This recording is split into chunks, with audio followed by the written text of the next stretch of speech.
With Batman serving as DC Comics' most popular character and chief money printer, it's no surprise that the Bat family has become an essential part of Batman's ever-expanding mythos in recent years. And no member of the Bat family is as beloved by fans yet as neglected by DC Comics as Cassandra Cain. Also known as Batgirl, also known as Black Bat, also known as Orphan, also known as probably a few other names too.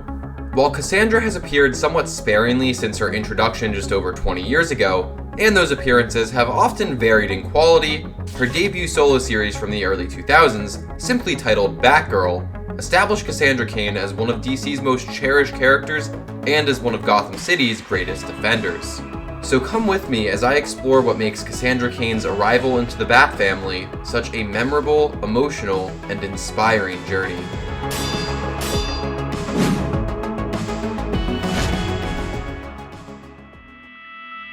Created by writer Kelly Puckett and artist Damian Scott in July of 1999, Cassandra Cain first appeared in Batman issue 567 as an agent of the first Batgirl, Barbara Gordon, now known as Oracle.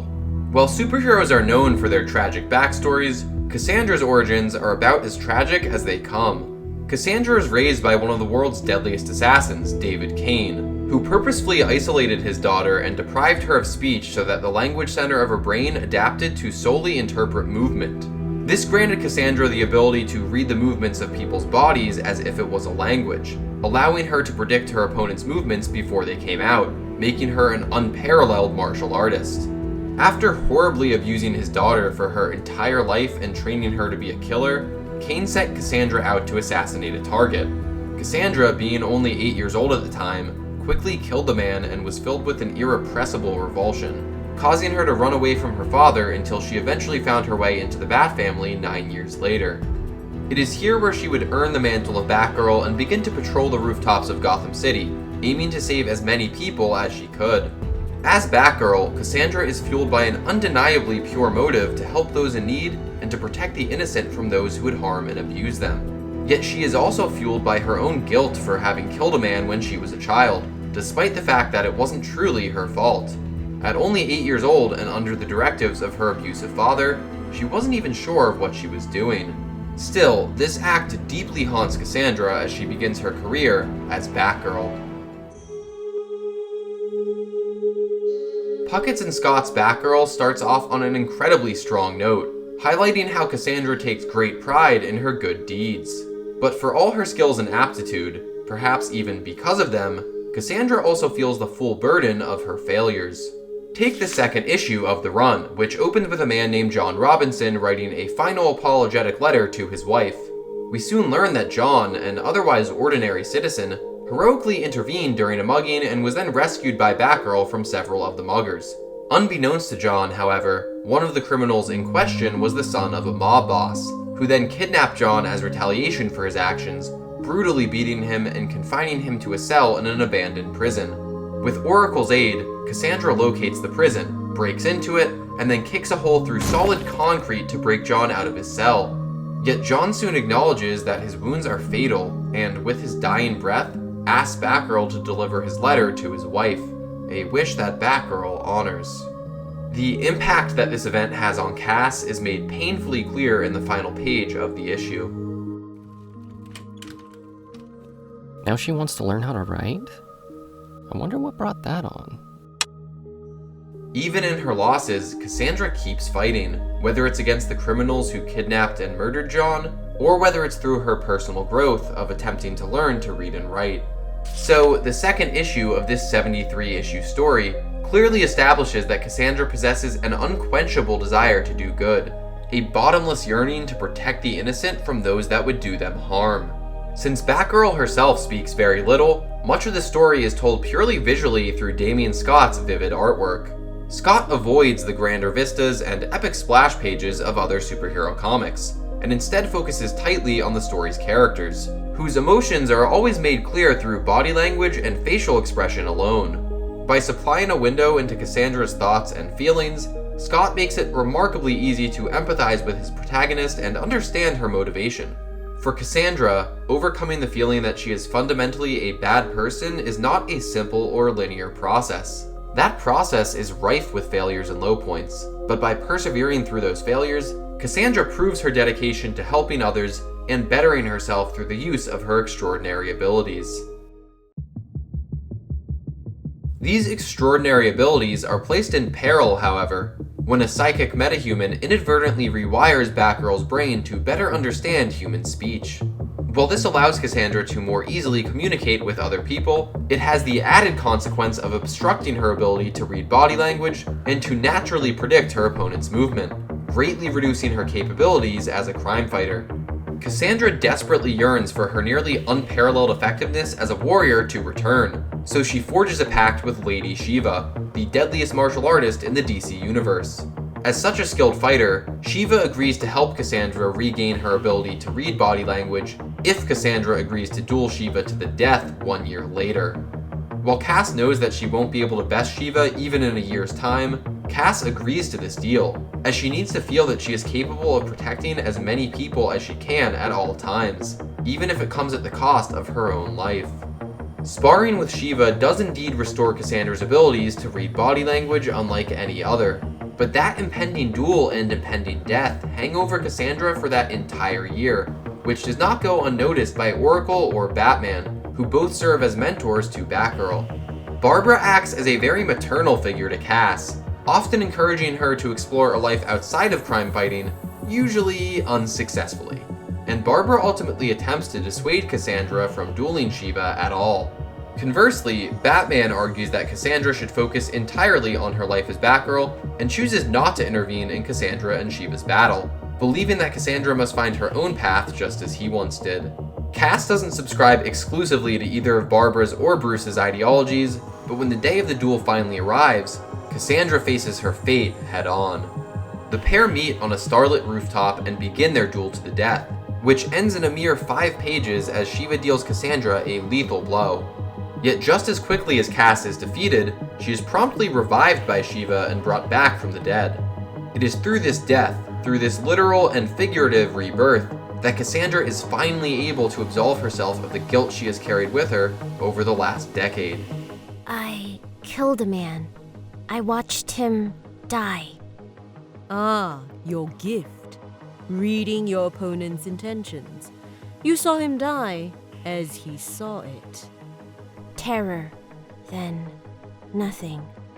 So, now that you've sacrificed yourself, how do you feel? Different. It is here that the duel begins again, but Cassandra now holds her own against Shiva and begins to overpower her as she comes to a startling revelation. You wanna die. I see you, Shiva, searching the world for your death. Keep searching. I'll kill you. Not tonight. Having defeated Shiva and conquered her inner demons, Cassandra opens herself up to a healthier lifestyle, which includes finding her first true friend in Stephanie Brown, aka the Spoiler. Steph and Cass play a rather extreme version of tag with one another along the rooftops of Gotham. They train and spar together, although the fights are very one-sided, and they bond over their shared experiences of dealing with their abusive fathers.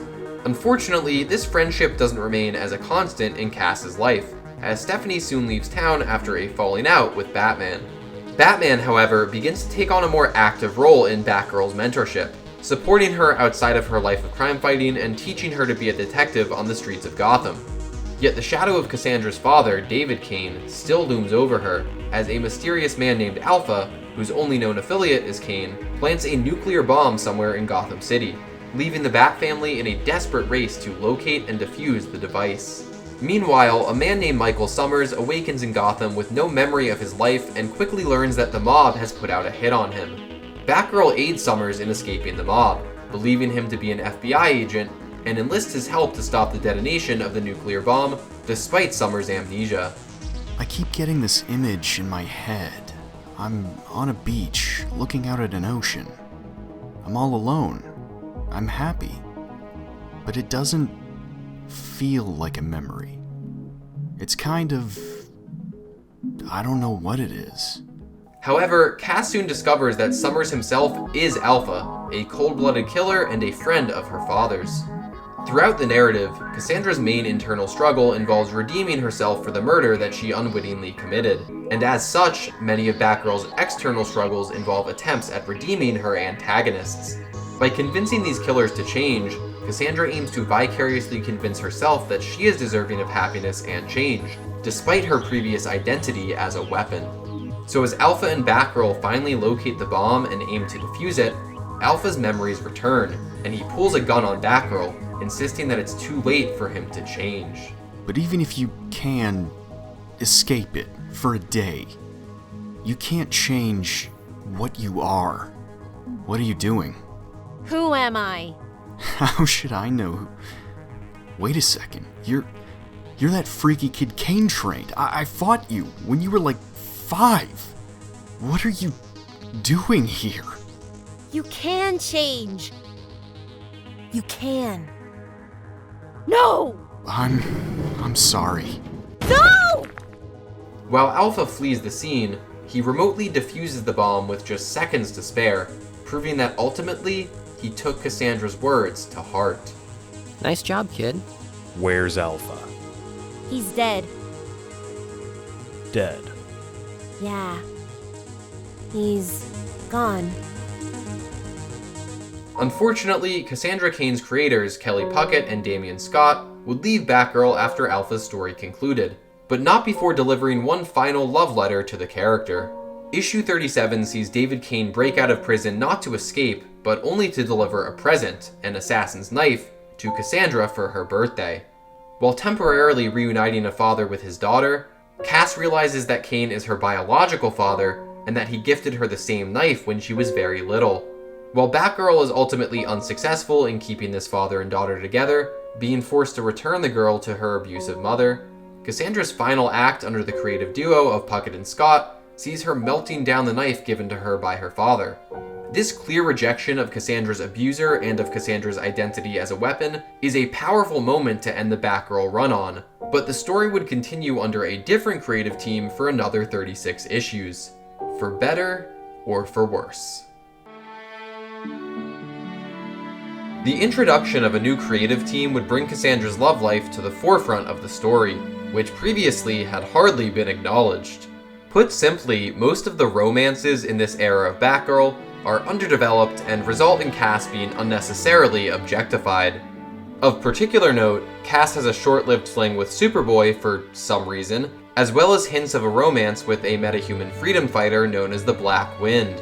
I don't think introducing romance into Cass's life is inherently a bad idea, but the execution of that idea here is downright abysmal. This is most obvious in issue 45, when Barbara remarks that her favorite part of being Batgirl was all the attention that she received from men while she was in costume, and not, the fact that she was helping people and making Gotham a safer place. Later, when Cassandra ends up wearing Barbara's old costume for a night of crime fighting, the current Robin, Tim Drake, can't stop remarking how hot Cass looks. This section of the story is a steaming pile of guano, so let's just move on and get back to the good stuff. As time goes on, and as Cassandra begins to clash more with Batman's orders and guidance in her life, Batman acknowledges that he has been selfish in using Batgirl as a weapon in his never-ending war against crime. Questioning if he's added to the abuse that Cassandra faced as a child by centering her life in Gotham entirely around violence, Batman orders Cassandra to stand down as Batgirl, although he frames his decision to Cassandra only as being due to her recent disobedient streak. Heartbroken, it doesn't take long for Cass to return to the streets of Gotham as Batgirl against Batman's wishes, but it also doesn't take long for Bruce to confront her in the series' 50th issue. The two quickly engage in a high-octane duel, fueled in part by a potent street drug called Soul that the pair were exposed to at the start of the fight, which heightens their already turbulent emotions. Battling all across the city, Bruce and Cassandra eventually find themselves atop a bridge, where writer Dylan Horrocks and artist Rick Leonardi would deliver one of the most powerful moments from the entire run.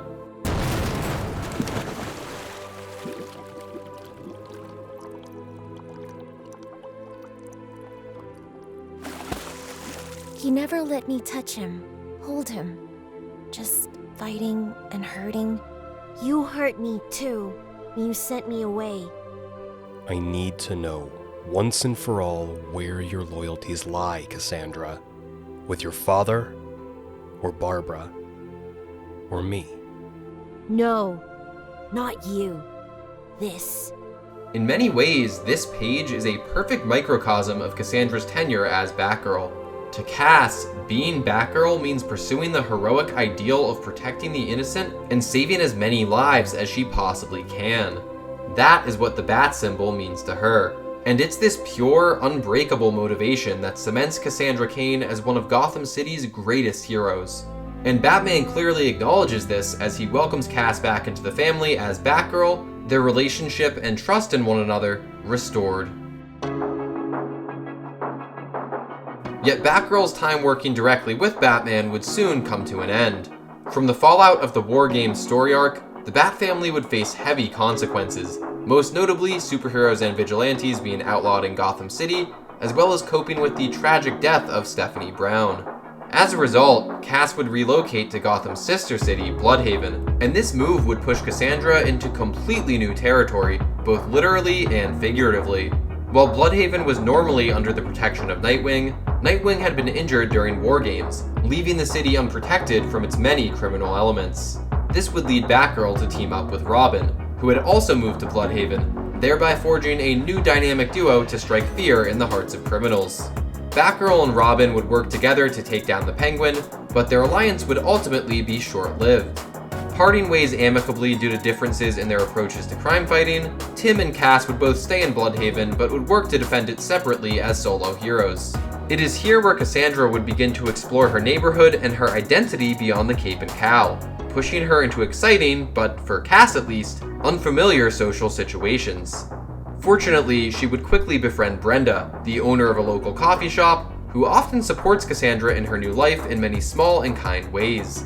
Seeing Cass form these social bonds and begin to come into her own as a person is genuinely heartwarming, as in Gotham City, Cass had intentionally cut herself off from the people around her, making this segment of the story a highlight of the latter half of the run. While finding a much happier and healthier balance to her life in her new neighborhood, Cass is still committed to fighting Bloodhaven's many criminal elements as Batgirl. This includes a duel with Deathstroke and his daughter, the Ravager, which parallels Cassandra's abusive relationship with her own father and serves as a rejection of that relationship. Cass even faces off against the Brotherhood of Evil, who nearly kills her before she hallucinates a vision of Stephanie Brown, escapes to live another day, and then promptly defeats the Brotherhood of Evil in 3 short pages. Hot damn. This far into the run, it also becomes apparent just how much Cass has changed through her dialogue alone. Put simply, she speaks in much longer and more complete sentences than she did earlier in the story, and that serves as a subtle way of reinforcing Cassandra's growth as a character and as a person. Even when she spoke less frequently, Cassandra's sassy personality was always apparent, but that becomes especially true once Cassandra, or should I say, Sassandra, settles into her new home. Yet sadly, this brighter, more well-rounded Cassandra Cain would not last. While a variable quality of storytelling within the Batgirl series wasn't totally uncommon up to this point, the closing chapters of the book would make for the most frustrating story arcs yet. So buckle up and prepare yourself for soul-crushing disappointment. Since Cassandra's father is the biggest piece of garbage on the planet, it was perhaps inevitable that Cass would seek out her mother in some way. And since she suspects that her biological mother may be none other than Lady Shiva herself, spoiler alert, she's right, she sets out from Bloodhaven in search of the deadliest woman in the world. After enlisting the help of the Birds of Prey and sharing an emotional conversation with Barbara, Cassandra infiltrates a League of Assassins compound, where Shiva is currently training the next generation of killers. Among these killers is Alpha, who has returned to his life as an assassin despite Cassandra's impact on him, and despite his apparent change of heart earlier in the run. Batgirl is referred to as the One Who Is All by the League of Assassins, a title she earned on account of her previously defeating Shiva, and these students even look to her as a leader because of this. This detail soon becomes relevant as Cassandra is captured by the League, but then escapes from the compound with half of Shiva's students in tow. The other half of Shiva's students appropriately stick with Shiva, and among them is the Mad Dog, a failed experiment of David Cain's who has all of Cassandra's skills, but none of her morals. When the Mad Dog strikes at one of Batgirl's newfound followers, Batgirl leaps in front of the blade to save her life, dealing Cassandra a fatal blow in the process. Realizing that Cassandra was willing to give up her own life for an assassin that she barely knows to have the chance to redeem herself, Alpha then acknowledges that everyone is worthy of change. With her dying words, Batgirl proclaims that Alpha finally understands her ideology, and because of that, she wins. So while these final two arcs, Destruction's Daughter and Blood Matters, sees Cassandra frequently decry killing and reinforce the ideology that even the worst of people can change for the better, even doing so up to the penultimate issue of the series, the final issue of Batgirl would take the character in an entirely different and hugely disappointing direction. As Cassandra lays dying in the snow, Shiva carries her daughter to a nearby Lazarus pit, where she resurrects Cassandra and admits that she created Cassandra with the specific hope that her daughter would one day be skilled enough to kill her. As the pair engage in one final duel, it ends almost as swiftly as it begins, with Cassandra snapping Shiva's neck and impaling her on a hook above the Lazarus pit.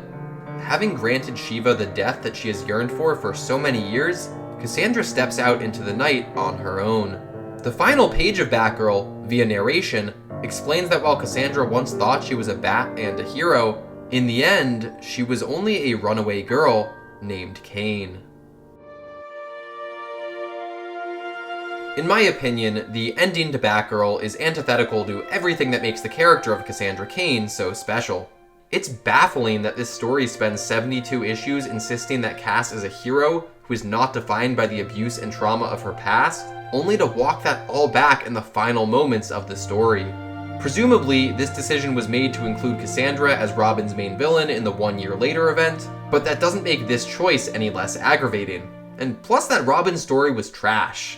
To me, it's poor storytelling, and even irresponsible storytelling, to assert that a victim of abuse and violence is destined only to repeat that cycle of abuse and violence. Yet as sour a taste as this final issue leaves in my mouth, I don't think it accurately represents the Batgirl run as a whole. Ultimately, Cassandra Cain's journey throughout Batgirl, despite its lackluster conclusion, is a journey of personhood. It's the story of someone destined to be a weapon who overcomes her trauma to become a person and become a hero. Whatever missteps were made along the way, that is the lasting legacy of the Batgirl run and of the Batgirl character. After a long year surviving the pandemic, and after a year that feels like so many of us have stagnated as people, Cassandra Cain's ideology may never be more relevant. So if you feel isolated from those around you, if you feel that you don't deserve happiness because of what has happened to you in the past, or if you feel that you don't have the strength to persevere and grow as a human being, don't forget. You can change. You can.